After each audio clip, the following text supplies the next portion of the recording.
صاحب آپ نے بتایا کہ آپ نے ایک راستہ دیا، آپ نے ایک پروسیس شروع کیا، ٹیلنٹ کو لے کر آئے، آپ نے اپنے ایکسپیرینس کی بھی بات کی، لیکن یہ جو تبدیلی ہوئی یہ انگلینڈ کے وائٹ واش کی جو یہ سیریز تھی جس میں ہم وائٹ واش ہو گئے اس کے بعد ہوئی. آپ کے دور میں ٹیسٹ کرکٹ میں پاکستانی ٹیم کی کارکردگی بہت ناقص رہی اور ٹیم سلیکشن پر بھی کئی سوالات اٹھتے رہے.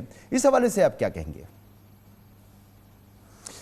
دیکھیں، یہ میں نے پہلے بھی انٹرویو کہا تھا جب انگلینڈ آنا تھا کہ ہمارا سسٹم جو ہے وہ اب ہمیں پتہ چلے گا کہ کتنی اس میں سخت ہے، یعنی کہ ٹیسٹ کرکٹ میں ہم کہاں تک کھڑے ہوتے ہیں، کیونکہ پچز آپ کی جو ہیں وہ چیلنج ہوتی ہیں. کیونکہ پاکستان میں پچھلے اتنے سالوں میں، میرے خیال میں پچھلے 20 سالوں میں اتنا بڑا سیزن نہیں آیا تھا.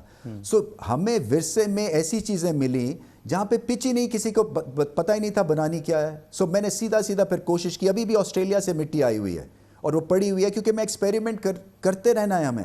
کیونکہ جب تک کہ پچز کا معیار اچھا نہیں ہوگا یا کوالٹی نہیں ہوگی، آپ کی ٹیسٹ کرکٹ جو ہے یہ 5 دن کی گیم ہوتی ہے. تو چھوٹی چھوٹی غلطیاں یہ اچھی ٹیمز میگنیفائی کرتی ہیں.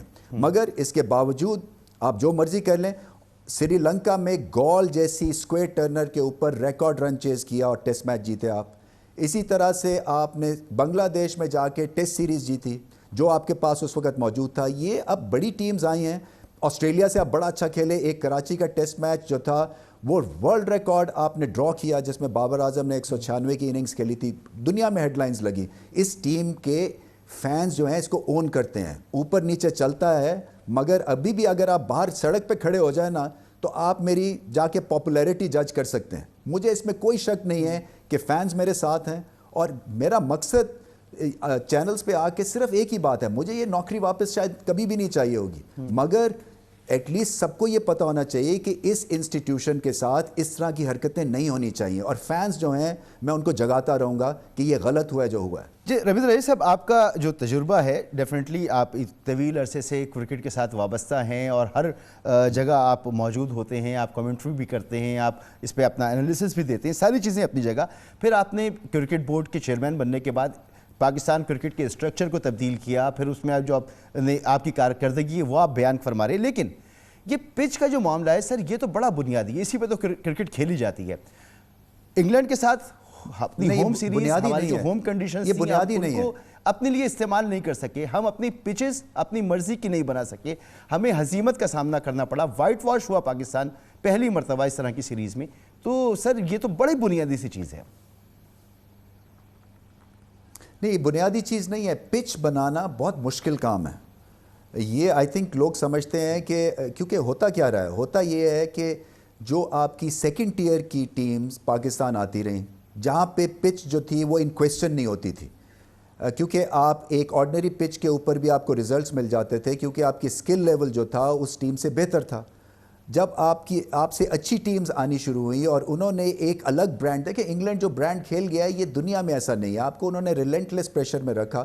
اس کے باوجود 2 ٹیسٹ میچ پہلے ایسے تھے، پہلا ہم ڈرا کر سکتے تھے اور دوسرا ہم جیت سکتے تھے. But having said that, pitches کا معیار جو ہے وہ بہت بہتر ہونا ہے اور اس کے اوپر یہ سائنس ہے. ہمارے ہاں جو ہے نا ابھی تک اس کو آرٹ فارم نہیں دیا گیا ہے، ہمیں اس پہ قابو نہیں ہے. اسی لیے میں جب ڈراپ ان پچ کی بات کرتا ہوں جو کہ میں بنانے کے لیے بالکل اس اگلے سال میں ہونا تھا، اس کا مقصد کیا تھا؟ اس کا مقصد یہ نہیں ہے جی کہ یہ تو کرکٹ کے ہی سینٹرز ہیں، اس میں ڈراپ ان پچ کا کیا کام ہے، کیونکہ وہ تو ملٹیپل جس ایرینا میں ہوتا ہے جہاں پہ فٹ بال بھی ہو رہی ہو اور رگبی بھی ہو رہی ہو، وہاں پہ آپ ایک ڈراپ ان پچ ڈالتے ہیں. پوائنٹ کہنے کا یہ ہے آپ ڈراپ ان پچ اس لیے بناتے ہیں کہ آپ کو پھر قابو ہو سکے کہ جب آسٹریلیا آئے تو پھر اسکوئر ٹرنر بنے، پھر پہلے بال سے گیند لمبا سپن ہو. جب آپ سری لنکا سے کھیلیں تو آپ کی پچ ایسی انسٹال ہو جو کہ باؤنس ہو اور اس میں پیس ہو. ہمیں انجریز ہوئی ہیں، ہمارے فاسٹ بولرز موجود نہیں تھے. اتنی انجریز ہوئی ہیں کہ 6 لوگوں نے ڈیبیو کرنی پڑی ہے. سو یہ بھی آپ ضرور خیال کریں. مگر جو پچ جو ہے یہ بنانا ایک آرٹ فارم ہے، اس میں ہمیں بہت اور کام کرنا ہے کیوریٹرشپ میں. ٹھیک. اچھا سر، یہ انگلینڈ سے وائٹ واش جو ہوا اس کے بعد سوشل میڈیا پہ ایک کیمپین ہم نے دیکھی، بابر اعظم کے متعلق ان کی کپتانی پر سوالات اٹھائے گئے اور یہ بڑی زبردست قسمی کیمپین تھی. ٹاپ ٹرینڈ کرتے رہے بابر اعظم اور کئی کھلاڑیوں نے بھی بابر اعظم کے لیے اس میں کامنٹس کیے. تو ٹیم کے اندر ایک ڈیوائیڈ ہے، کوئی گروپنگ ہے اور وہ بھی مسائل کی وجہ ہے. نہیں بالکل بھی نہیں ہے. دیکھیں یہ جو ہمارا ایک سکسیس ریٹ رہا ہے یہ اس کی بڑی بنیاد یہی ہے کہ بابر اعظم نے اس ٹیم کو اکٹھا رکھا ہے اور ان کو ہم نے امپاور کیا ہے. دیکھیں کرکٹ میں بڑا ایک سمپل سا اصول ہے, یہ سب کو یاد کر لینا چاہیے کہ یہ فٹ بال کی طرح سے سائیڈ لائن سے رن نہیں ہوتی ہے کرکٹ. یہ ایک آدھی واحد سپورٹ بچی ہے جہاں پہ کیپٹن جو ہے وہ اگر امپاورڈ نہیں ہوگا تو آپ کی ٹیم بیٹھ جاتی ہے. سو بابر اعظم کو امپاور کرنے کا مقصد یہ تھا کہ وہ ٹیم کھلائیں, ان کو کمانڈ حاصل ہو, ڈریسنگ روم میں عزت ہو اور وہ آگے بڑھیں, اور آگے بڑھے ہیں. وائٹ بال میں آؤٹ اسٹینڈنگ پرفارمنسز ہماری رہی ہیں. ٹیسٹ کرکٹ کے لیے ہمیں پول بڑھانا ہے تاکہ آپ کا جو ایک پول جب بڑھے گا تو وہ ٹیسٹ کرکٹ میں لوگ کھیل سکیں گے. بٹ ہو یہ رہا ہے کہ کیونکہ اتنی لیگ شروع ہو گئی ہیں, ٹیسٹ کرکٹ جو ہے وہ انڈر پریشر ہے سب کانٹیننٹ میں. آپ انڈیا کو دیکھ لیں, آپ بنگلہ دیش دیکھ لیں, سری لنکا دیکھ لیں, ان کی ٹیسٹ ٹیمز اس قابل نہیں ہیں جیسے کہ ان کی ون ڈے کی ٹیمز ہیں.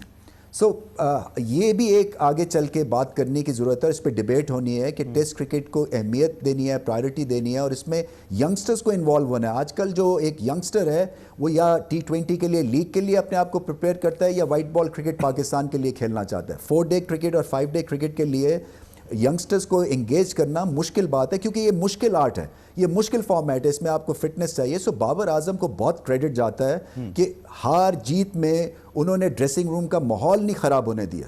ٹھیک. اچھا رویندر ریڈی صاحب, اگلے سال ایشیا کپ پاکستان میں ہونا ہے اور بھارتی ٹیم نے اس بات سے انکار کر دیا کہ وہ پاکستان میں آگے کھیلیں گے. آپ نے بڑا سخت موقف اختیار کیا کہ ہم اگر بھارت نہیں آتا تو ہم ایشیا کپ کسی اور جگہ منتقل نہیں کریں گے. نئے چیئرمین سے کیا توقع ہے آپ کو؟ دیکھیں جو ایک میں سمجھتا ہوں کامیابی رہی ہے میری چیئرمین شپ کی, میں نے لیڈرشپ پرووائڈ کی ہے. اور لیڈرشپ کیسے آپ پرووائڈ کرتے ہیں؟ آپ کو یاد ہوگا نیوزی لینڈ چلا گیا, نیوزی لینڈ کو ہم نے کہا کہ یہ تم نے غلط کیا ہے. یہاں پہ تو نجم سیٹھی کا ایک سٹیٹمنٹ آیا تھا کہ جی فوراً سے آپ ایک ورلڈ 11 بلائیں تاکہ بتا سکے دنیا کو کہ پاکستان از اے سیف کنٹری. یہ کمپلیکس قسم کی ایک مائنڈ سیٹ ہے جہاں پہ آپ غلطی تسلیم کر کے اور آپ یہ سمجھتے ہیں کہ آپ کا ہاؤس ان آرڈر نہیں ہے. سو ہمیں پھر سے ساری دنیا کو یہ امپریس کرنا ہے کہ پاکستان از اے سیف کنٹری. ہم نے تڑی لگائی ان کو, اور تڑی لگا کے, اور پھر انگلینڈ ریفیوز کیا آنے سے, ان کو ہم نے تڑی لگائی. اور اس کا رزلٹ کیا ہوا؟ انگلینڈ آئی, 5 T20s کھیلنے تھے, 7 کھیل کے گئے, 2 ایکسٹرا کھیل کے گئے. سارا EC بھی یہاں پہ موجود ہوا, لاہور کے گدافی اسٹیڈیم میں میرے آفس میں آیا اور اپولوجائز کر کے گئے کہ ہم سے غلطی ہوئی ہے. نیوزی لینڈ واپس آ رہا ہے اور ان سے ہم نے سیکیورٹی کے پہلے پیسے لیے اور ایکسٹرا میچز کھیل کے جا رہے ہیں. اسی طرح سے آسٹریلیا کی ٹیم آئی.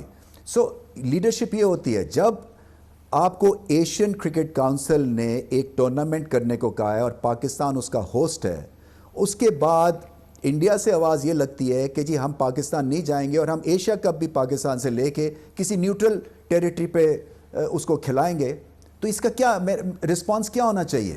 کہ ہم سب سروینٹ رہیں گے انڈیا کے, کیونکہ وہ جو ہے ایک ورلڈ پاور ہے اپنے حساب سے, تو ہم ہر چیز ان کی مانتے جائیں گے. لیڈرشپ یہ نہیں ہوتی ہے کہ ہاں جی ہم سوچیں گے کہیں آئسولیٹ نہ ہو جائیں, وہ گورنمنٹ سے ہم اجازت لیں گے تو پھر آگے بڑھیں گے. یہ پور لیڈرشپ ہے, یہ ڈیفینسو لیڈرشپ ہے. آپ کی ٹیم اس وقت دنیا میں بہترین ہے, آپ کے فین فالوورز ہیں, آپ کے سپر سٹارز ہیں, اپنی ٹیم کو عزت دیں, اپنے سسٹم کو عزت دیں.